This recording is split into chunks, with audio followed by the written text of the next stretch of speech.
perceptimi që ne të listës mbyllur, e di si tha njëri, mjafto mos i shtyp makina këta të listës mbyllur, tha dhe janë deputet, tha. Nëse unë i kuptoj paragjykimet, po unë jam një njeri që jam mësuar me beteja, nuk i bëj bisht betejave. Kjo nuk është çështje deputeti apo jo.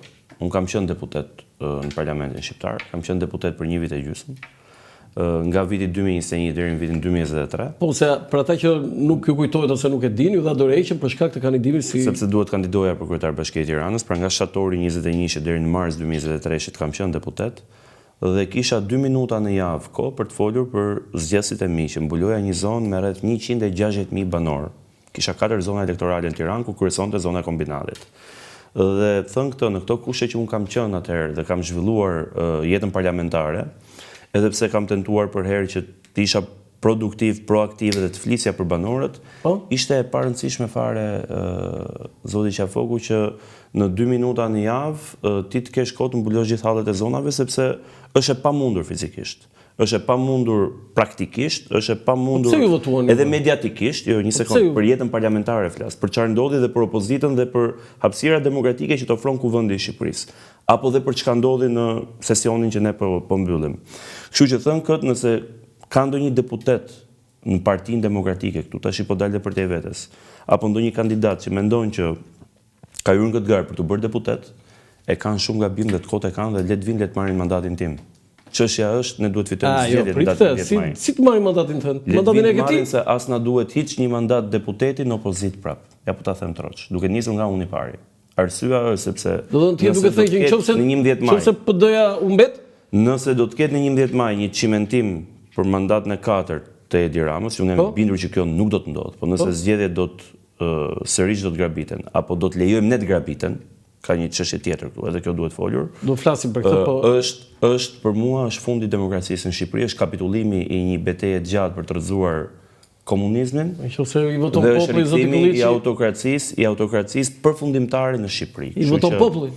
Nuk është çështje vote, është çështje vjedhje, është çështje administrate publike, është çështje keqpërdorimit të aseteve publike, është çështje e gjithë atij modeli dhe mekanizmi që ndodhin në Bashkinë e Tiranës dhe ndodhin në zgjedhjet e 2023-shit kundër meje, që unë e denoncova dhe në fushatë, dhe gjatë fushatës dhe pas fushatës, shumë kush më qeshi, shumë kush më talli, shumë kush tha të riqu, shumë kush më kërcënoi, patën dhe kur ajo të më kërcënoi. Kush e kërcënoi? Ta mjeshrat që janë sot në përburgje, një pjesë tjetër që do të shkojnë. Do ta thoni? E din mirë. Dhe sot janë në burg të gjithë ata që unë kam thënë që kanë vjedhur paratë e qytetarëve shqiptar, kanë vjedhur votat e qytetarëve dhe do të shkojnë dhe një pjesë tjetër. Thënë këtë, të kthehemi ke pyetja juaj fillestare, çfarë po bëjmë ne? Unë personalisht, duke qenë se jam dhe drejtues politik i qarkut Tiranë, jam çdo ditë në terren, çdo ditë në punë, çdo ditë në terren në zonat që unë mbuloj dhe në gjithë qarkun e Tiranës. Kjo nuk është një gjë e jashtëzakonshme, këtë punë ke. Këtë punë kam më patjetër, po them në aspektin politik, pra dhe në aspektin praktik, çfarë po bën. Nuk është ajo që ju kanë thënë që këta deputet e listës mbyllur mjafton mos i shtyp ato buzi. Si ta ndryshojmë këtë perceptim? Të gjithë deputetët e listës mbyllur janë në punë, që të gjithë, nga mëngjesi. Kandidatët. Dhe sigurisht unë e kuptoj perceptimin që një pjesë duket që e kanë më të lehtë, një pjesë e kanë më të vështirë. Kanë më të lehtë tani. Patjetër. E kuptoj këtë që. Ata janë sigurt. E kuptoj perceptimin që është edhe e kuptoj, por përgjegjësinë politike në fund ditës për rezultatin e ka kjo lista e mbyllur. E kanë të gjithë këta që mbase mund të duket në pamje të parë e kanë më të lehtë garën personale, por garën e përgjithshme e kanë këta në kurrizë së bashku me mua. Pra rezultatin e kemi ne gjithë. Ai hapur thot i rrodh përgjegjësia politike, ai bëhet deputet, unë po let vinë le ta bëjnë betejën që kanë bërë unë këta të listës hapur edhe pastaj le të zënë vendin tim. Jo, kam një pyetje këtu se kam një pyetje që është e drejtë për drejtë. Vetëm në aspektin personal them edhe diçka. Unë i kam dhënë provat që unë kurrë nuk jam shmangur në asnjë betejë. Jo, madje unë do të them. Jam zgjedhur deputet në Kuvendin e Shqipërisë në 2021. Nuk lidhet me ty fare. Me 11800 vota. Pra kam thyer hersin edhe pse nuk kisha nevojë se isha i pozicionuar në pozicion fitues. Ishte për të parë. Garoja për herë të parë, isha kryetar forumi, pastaj e lash këtë mandat deputeti për të hyrë në një garë që e dija ku po hyja, nuk ka besoj qytetar që nuk e kupton që unë e dija që do të isha pa vul, pa logo, pa media, pa financa, pa s'kishim as emrin e kryetarit partisë në listë. Okej. Dhe hyra në një betejë për zgjedhjet lokale për të dhënë modelin tim dhe për të sakrifikuar gjithçka që kisha për ta hedhur në betejë. Sot jam prapë në të njëjtat kushte, mendoj. Do bëj një falënderim për sponsorin gjeneral të emisionit Dekalog këtu në Dritare TV, institucioni monetar Moneygram Akinvest, që mbështet emisionin Dekalog me sloganin tashmë të njohur, transfero shpejt, gjithmonë shpejt, kudo dhe kurdo. Transferoni me Moneygram se kur nuk do shgënjeni. Zoti Klliçi, unë analizat e mia dhe në komente dhe në shkrimet e mia kam bërë një vretje për mënyrën se si është bërë lista e Tiranës. Ju pothuajse e that me tjetër gjë që edhe unë e kam menduar. Pra, nëse zoti Berisha dhe kryesia e Partisë Demokratike do ta vendosë Belind Klliçin në listën e hapur, unë jam i bindur, isha i bindur që në fillim, por jam i bindur që ti do ta fitoje mandatin. Pse? Sepse ti e ke treguar, ti e ke treguar veten që i merr ato vota dhe në kalkulimet e mia modeste më themi, sepse kur nuk ka parashikime të sakta, unë mendoja që Belind Klliçi do ishte më mirë në listën e hapur dhe në listën e mbyllur ishte një new entry, një që nuk ka përvojë, ashtu siç ti kishe nevojë në 2021 ishin, në 2017 dhe nuk ta dhanë atë mundësi dhe unë ti e di se çfarë qëndrimi ka mbajtur. Ndërsa sot i drejtës. I të drejtë, jo i Belind, ndërsa sot Belind Klliçi duhet të ishte në listën e hapur. Tani të ta japun logjikën për këtë çështje. Është një çështje për shumë ja po e them për herë të parë. Ja po e them për herë të parë edhe ke ju, edhe në media, që unë jam vetofruar edhe kryetarit të partisë për këtë çështje. Ja ke thënë? Vetofruar, po, patjetër. Ja po ta them lajm. Dhe sigurisht nuk mund të ishte kështu se kishe një parim. Të gjithë drejtuesit politik do të ketë një person që do të udhëheqë betejën elektorale në një qark. Dhe të gjithë drejtuesit e qarqeve ishin vendosur. Po morali yt do ishte i lartë pasaj. Po kjo nuk është për çështjen e moralit Belindit, është për çështjen e moralit të gjithë partisë. Tash një sekond.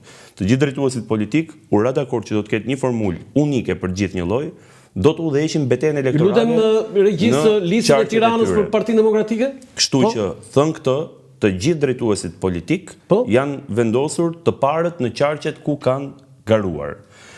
Arsyeja se përse Belindi nuk ka qenë në listën e hapur është dhe diçka tjetër. Sigurisht gara do të ishte edhe pa barabartë në raport edhe me kandidatë të listës së hapur. Duke qenë drejtues. Sepse unë vi nga një garë elektorale para vetëm 2 vitesh ku kam marr 100.000 vota në qarkun e Tiranës në emrin tim dhe jam dhe drejtues politik i Tiranës. Dhe do të ishte garë pa barabartë. Pra mos kujtoni se nuk është menduar i gjithë skenari. Sigurisht që Belind nuk mund të hyjë rregullin për ty. Pra të gjithë, patjetër, të gjithë drejtuesit politik do të jenë në listën e mbyllur. Po mirë, personazhet e tjerë atëherë ju ishin drejtues, po të tjerë pse nuk kaluan listën e hapur? Po sepse ka një logjikë, ja u them unë, nëse doni i futemi emër për emër. Po jo, nuk është për emër. Gjithë logjikën, të gjithë kanë funksione zyrtare në parti. Një pjesë janë ex officio. Kryetari i Forumit Rinor sigurisht është i votbesuar nga Forumi Rinor Besarti dhe ka detyrë të udhëheqë Forumi Rinor gjithë Tiranën. Sekretari i përgjithshëm? Një sekond, dhe në gjithë Shqipërinë. Flamur Noka sekretari i përgjithshëm, Berisha kryetar partie, Paloka është kryetari i Këshillit Kombëtar, pra ka dhe detyra të tjera. Albana Vokshi është kryetaria e gruas. Jozefina Topalli, shumicën e fushatës e ka nëpër diasporë, është nëpër botë. Janë 4 aleat dhe është zoti Klevis Balliu, i cili rezultoi i dyti më i votuar në Tiranë, por i pari në Bashkinë e Tiranës, pra në qark rezultoi Hussein Kadiu, dhe u dakordësua që Klevisi të ishte në listën e mbyllur dhe zoti Enkadiu nuk pranoi vetë Hussein Kadiu që të garonte në listën e hapur. Ky ka qenë i vetmi diskutim apo i vetmi debat. Kjo Klevis edhe për Klevis Balliun vlen që ai do merrte vota. Patjetër që dhe Klevisi do të merrte vota, kjo është nga arsyet, sepse Klevisi mund të prishte edhe garën në listën e hapur, pra në një farë mënyrë, për t'i dhënë mundësi të barabartë të gjithë kandidatëve të tjerë që të ishin në listën e hapur dhe të kishin shanset që të gjithë të barabarta. Mos harro që dhe për rastin e zotit Balliu është një politikan i ri që ka qëndruar 430 ditë në protest ke Unaza e Re për një kauzë të drejtë. Ka shoqëruar mua, së bashku kemi qenë në 44 javë protesta në Bashkinë Tiranë. Po keni ju tani. Patjetër pra, po t'jap kriteret e vlerësimit. Po jo, për mua Klevis Balliu do ta merrte po të ishte lista. Po patjetër po do të ulte ndjeshëm shanset e dikujt tjetër që është në listën e hapur për t'u zgjedhur. S'më bind kjo. Sepse ai do merrte vota. Partia Demokratike është një forcë e madhe politike dhe nuk ka hall që të gjej kandidat që të mbledhin vota ke lista hapur, që të sjellin një mandat ke koshi, se ky është mentaliteti partive të vogla, partive që janë krijuar për të marrë vetëm një mandat. Partia Demokratike ka një tjetër qasje, patjetër establishmentin e saj, drejtuesit e saj, kryesor politik i ka vendosur në pozicione mund të duket komode, por ta garantoj që të 12 këta të parët, ose hiq aleatët, 8 e Partisë Demokratike, ka përgjegjësinë politike dhe morale për rezultatin. Ju ishit dakord që 4 aleatë ishin në listën e mbyllur? Ju personalisht? Të lutem mos më fut në këtë diskutim. Jo, unë do të fusë këtë, këtu ne nuk kemi në vendimarrje e kryetarit partisë edhe kryesisë Partisë Demokratike. Unë do të isha dakord, unë kuptoj që koalicioni për herë sjell rezultat edhe vlera të shtuara, por po të pyesësh Belindin, unë do doja të 186 kandidatët ishin Partisë Demokratike, sepse unë vi nga Partia Demokratike, por u dakordsuar për një koalicion. Shumë ja. Ram dakord për një koalicion dhe për sa kohë kemi rënë dakord për të qenë pjesë e garës me koalicion, do të nënshtrohemi dhe rregullave të koalicion. Zoti Klliçi, fjala vjen, Erisa Bajaziti është një profesuese diasporës, një vajzë e arsimuar në Perëndim, në Bruksel, jeton atje dhe ka një karrierë. Për shembull, ajo për të vërtetë tani ta themi troç, nuk bëhet deputete. Po sikur ju ta kishte vendosur në listë të mbyllur, do ishte nder jo për PD-n, po do ishte nder për parlamentin dhe unë do kënaqja të ishte një profil dhe një cilësi. Erisa Bajaziti, të cilën unë së fundmi kam patur dhe unë mundësinë ta njoh dhe realisht kuptoj vlerat e saj, profilin e saj. Do ta kem në studio për 2 ditë. Asetin publik që ajo është edhe profesional. Pa diskutim çdo emër në atë listë e hapur, se ju lutem me drejt ju veçoni Erisën. Jo, përfaqësuese diasporës, veçoni Erisën. Përfaqësuese diasporës, po e them edhe një herë, por të 37 kandidatët që janë aty, pa diskutim nuk do të kishte qenë një habi nëse do të kishin qenë në listën e mbyllur të Partisë Demokratike. Por aty ka dhe koalicion, pra duhet kuptoni që aty ka një imponim, edhe aty ka rreth 9 apo 10 kandidatë që vinë nga radhët e koalicionit dhe 27 vinë nga radhët e Partisë Demokratike. Ta garantoj që gjithë do kishin qenë aset për Partinë Demokratike dhe janë aset edhe në listën e mbyllur. Tani, edhe këta individ që janë në listën e hapur, që të gjithë i kenë terren, që të gjithë i kenë punë, që të gjithë i kenë njerëz me karrierë politike në Partinë Demokratike, njerëz me ambicie politike. Ora kush do fitojnë përpara nga ata? Ky është problemi. Po tash imagjino sikur në atë listë të kishe edhe Belindin, të kishe edhe Klevisin që thatu, të kishe edhe Flamur Nokën, të kishe edhe Albana Vokshi, të kishe edhe Edi Palokën. Erisa nuk merr vota në Tiranë për deputet. Këtyre individëve ama do t'ja kishe pothuaj minimizuar në maksimum shanset për të dalë. Erisa në listë mbyllur deputete dhe Belit Klliçi në listë hapur deputet, të dy do ishin deputet. Ndërsa ju në listë mbyllur e sigurt deputet, Erisa nuk është e sigurt deputet. Po mund t'isha dhe unë dhe Erisa, por në këtë rast, kështu si e gjykoni ju, ta garantoj që po të shohësh përbërjen e plot të listës, nuk është ky rastin fjalë dhe nuk është kjo logjika që është përdorur. Unë e kuptoj se ju bëni logjik të thjesht edhe nga pozicioni i moderatorit, i analistit e shihni nga jashtë, por duke njohur situatat e brendshme politike, edhe në opozitë, edhe në Partinë Demokratike, edhe punë e terrenit, tani ka dhe diçka tjetër zoti Qafoku. Çfarë ka? Po, ka dhe një vlerësim të kontributeve edhe në vite, edhe të qendrestarëve, edhe të atyre njerëzve që në momentin më të vështirë Partisë Demokratike, në 2021-shin, kur kërcënoheshin me bar, kur i tregoi Bari nëse do mbështesnin Këdonin në Partinë Demokratike, vendosën që të mbanin një pozicion politik. Do kalojmë se çështje thelpsore. Pra ka dhe një çështje vlerësimi këtu për ata që kanë qëndruar, ata që kanë shkuar opozitën. Një sekond. Që kjo është lista e besnikëve. Jo.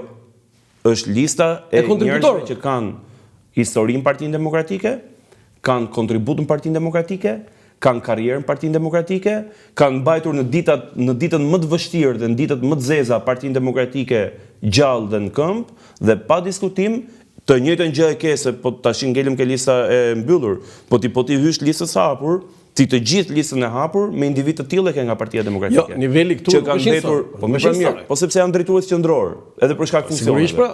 Por sigurisht edhe këta që janë në listën e hapur për këto arsye janë pjesë e listës hapur, se ta garantoj që kërkesa për të qenë kandidat për deputet në listën e hapur të Partisë Demokratike ka qenë me 10 në Tiranë për të qenë pjesë e garës. Dhe në përfundim vetëm 27 emra janë zgjedhur. Okej, zoti Klliçi, ju në zgjedhjet e vitit 2021 ishit surpriza e Partisë Demokratike dhe jo vetëm, po e gjithë politikës, duke marrë 11.581 vota në zonën më të vështirë të Tiranës dhe ishit jo thjesht thyer si herësit, po një rekordmen. Tani, kanë kaluar 4 vjet nga ajo, ju tani jeni në listën e mbyllur sigurt, çka ka ndryshuar? Si e shikon atë fushat me këtë tani? Sigurisht, nga rrethanat janë 2 fushata të ndryshme, nga eksperienca janë 2 fushata të ndryshme. Pra unë vi 4 vite më pas, vi me një barë eksperiencë shumë më të madhe, vi me një fushat kaluar në 2021-shin që ka qenë në aspektin personal ka qenë sukses për shkak të rezultatit personal, por në aspektin e përgjithshëm ne nuk ja dolëm dot që të fitonin zgjedhjet dhe sigurisht ka qenë një dështim i përbashkët i ynë dhe ka qenë rezultati që nuk e prisnin. Vi me një eksperiencë tjetër për shkak edhe të zgjedhjeve lokale të vitit 2023. Vi nga një betejë gjatë publike të paktën 2 vjeçare në raport me Bashkinë e Tiranës, me denoncime, me deklarata për shtyp të përditshme, jo të përjavshme, me protesta të përjavshme, me një aksion politik të paprecedent. Sa protesta? 44 javë, 44 protesta për 44 javë, në 3 stin të vitit. Dhe thënë këtë pa diskutim, sot është një tjetër lloj fushate edhe për mua.